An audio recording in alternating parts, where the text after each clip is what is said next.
Potter's Journal. What's going on in the studio today? Okay, where did we leave off? Well, hey, have you been stocking up? Where did we leave off? I was doing double bowls, and I let them dry with the plastic over the handles so they don't crack, and it worked. They all came off.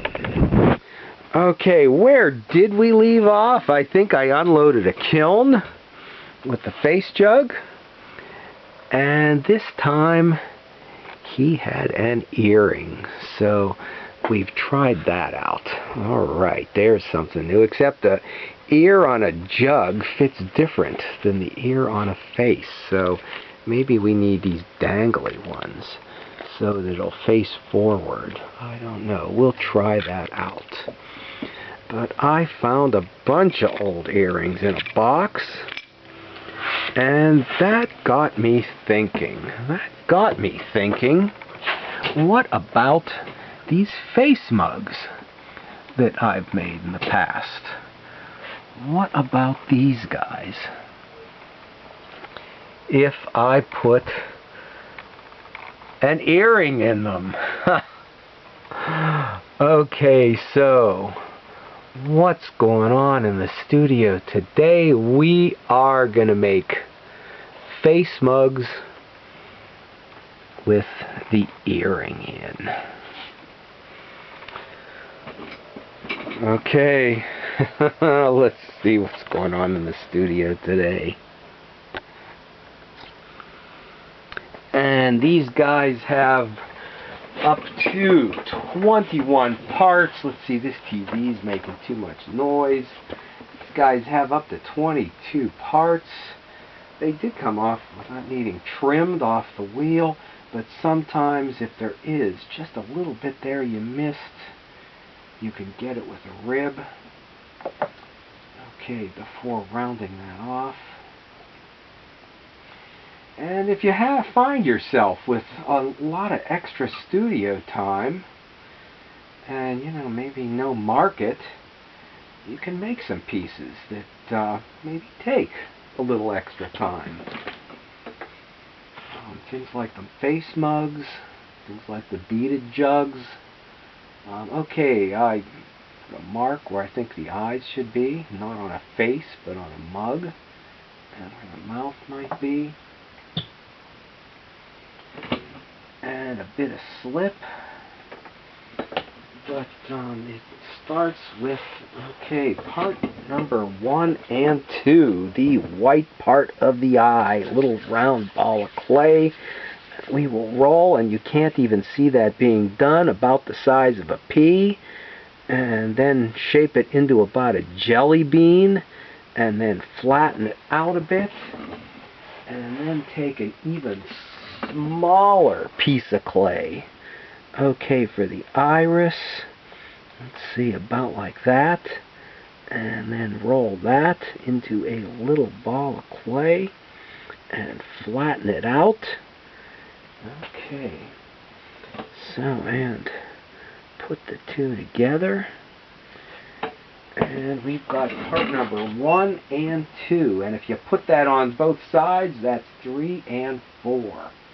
So I'll often do a number of these and then match them up so that they're the right similar size, assuming that the eyes are the same size on both sides, supporting on the inside and pushing in from the out. And then, okay, so then we will roll a thin coil of clay. Okay, about like that thick. And we will do the eyelid, cut it in half. That way I can cut 2 eyelids at the same time and 2 of the lower parts at the same time. Okay, and we just slipped the whole top half of this, so we will take that and give it an arc for the top and the bottom. So that was 1, 2, 3, 4, 5, 6, 7, 8, 9, and N. Okay, and let's see. What do we do next? Give them a pinch like that, and that, and like that, and then, okay, work it into the mug. And then, okay, we will just do like you've seen done on the handle of a mug, and take that in like that. It's called a dovetail. I think we all watch the same channel and have seen that dovetail handle mug many, many times.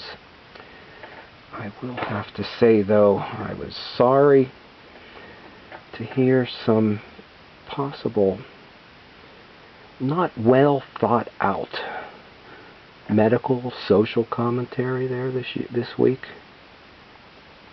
Okay, I've in the past really underworked and really overworked this. It can go both ways. We'll do that, smoothing it into the side of the pot down below. And it can even be, okay, rounded off, cleaned up with a sponge. Okay, this is moving along quite fast. The other day, I did about 20 of these, so I've been putting the faces on 5 at a time, so things don't dry out too much. Oh, okay, I know what we need. Teeth. And at one point in time, I really sculpted and shaped these things. Another time, I just threw them on the floor and stomped on them.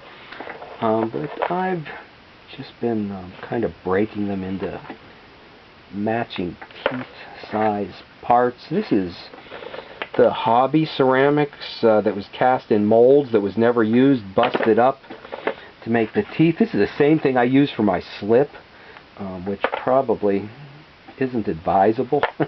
But and sometimes it does come out a little rough and bubbly. Okay, so I've got 4 teeth here. You need to get a set. They need to be a pair. They need to look like they all belong in the same mouth.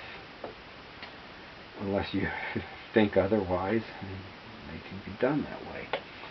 Okay, so once again, there we go with the slip. I've been making a set of teeth counts to 4. Using 4 teeth as a set, placing them on the slip, then a hand on the inside and pushing the upper part of the tooth into the mug.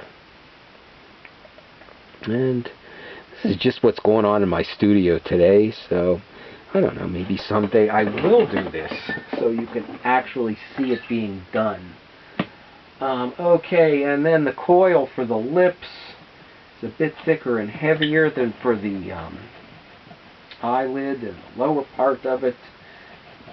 And you know what, I've got some already rolled out. After rolling a coil and cutting it to length, I then roll and, okay, cigar in points on the end. Okay, I saw them do that, yeah, in Tampa, in Ybor City. Okay, the top of the tooth is going to be under the upper lip to hold it in there. And the lower part I usually extend down below the lip. And yeah, so if you've got extra studio time now, things that take more time, if you maybe don't have a market right now, teapots, beading, like I did on the French pottery jugs a couple weeks ago, the fluting kind of thing, put more time into decorating.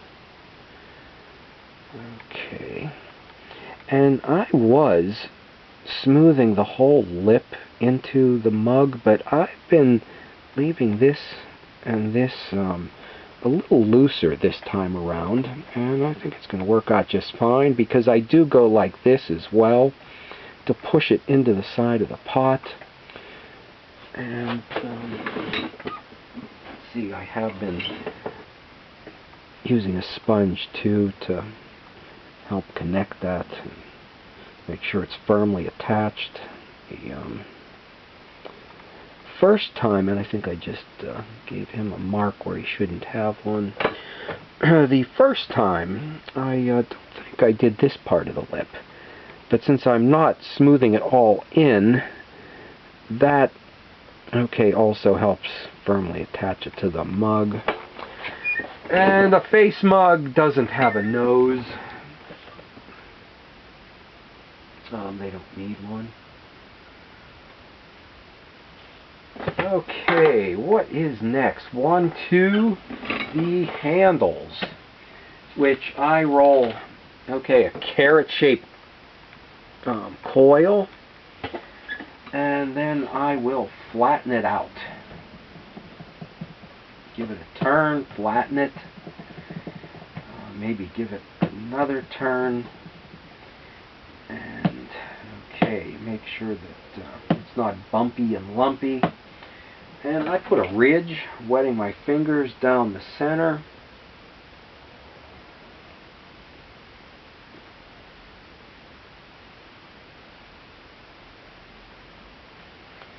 And then cut, okay, an arc into it, a saw cut, so that it is automatically scored, and an arch so it's already shaped to the mug. Okay. And where should, well, if he's going to have ears, I think the handle should go on the opposite side, but it's always a debate if it should go on the right or the left, if you should be able to see the face, or who you're sitting with, or if it's a right or left-handed mug. Everybody seems to have a different opinion on that, so. Now, if you are using a public studio or a co-op studio, and you don't always have access to it, you know, you maybe can do a small piece or two at home in your home studio that you can then sneak in. Whereas if, you know, production, you can't always do that. And you know, these handles I am not doing as clean and smooth as I do on a production piece. And this one seems a little thick and heavy. So, okay, we're going to pull it a little thinner.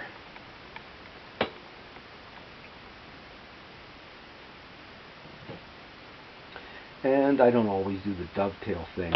In fact, I didn't do that at all until just very recently. I often like to just make a push in here and a rounded down below.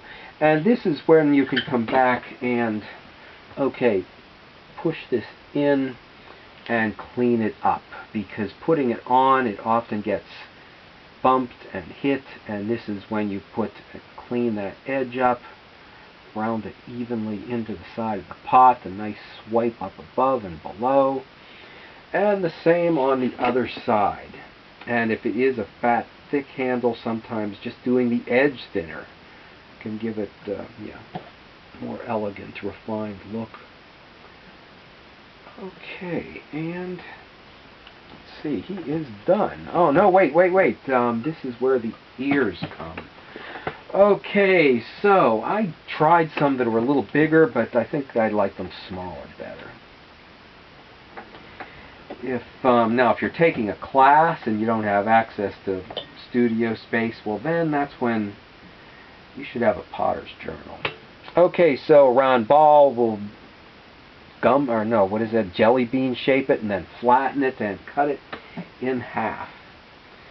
I'll talk maybe more about a potter's journal in the next few weeks, but you can work out a lot of ideas and even and develop them so that when you do have class or studio space, you're ready to go. Okay, I am flattening the outsides. They are thicker on that side and thinner out here. They need to be thin enough so that you can put an earring through them. And on a mug, ears are sometimes placed differently than they are on people, on a head. And these are not. Okay. Yeah, the handles I usually do. Alright, so we will line them up, get them placed, but then, okay, supporting the inside of the mug to get them firmly attached. And this was, the original plan behind this was to be able to get more from a mug. I seems like potters get about $20, $25 for a mug. I was having trouble getting 20 for a mug. So this got me up there to where, you know, a potter who puts more into a mug or is, you know, a little more well known was getting about 35. I managed to do that with these. At the same time, that's why I still have those back there. I put aside a number of them that I just said, you know, 35 is not enough. I need to get 45 or more. And then now putting ears and earrings on, okay, I might be just pricing my pieces out of the market that I have. But, okay, here we go.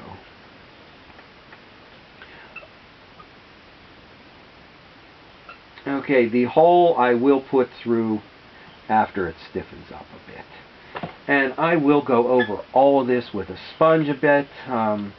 Glad to be back in the studio. I will have a lot of time here now in the future. We will have to get him branded. And I've been doing that quite prominently. He's got his tattoo well up on the side of the pot. Okay, and oh yes, we need the sparkle in the eye. I'll smooth that out, and that's what puts the life in him. Smooth that out a bit later. I still might go over this with a sponge. I will be getting back to my jug series here. We're picking up on the French pottery jugs, but here's something. Be interesting to try. Working to get texture in a rough surface. Chicken grit into a pot. Who knows how to do this? Because chicken grit could be different types of stone or seashells. I would hate to recommend this to somebody or try it myself and have it blow up in the kiln. So if you know how that works, I don't remember. Okay, do comment and let me know. And do subscribe and stop back, and we will see these fired and come out of the kiln. And what's been playing on the radio today? It's been the new U2 song, which I think is just a YouTube release of something in the creative process. Okay, stop back and see what happens in the studio next week.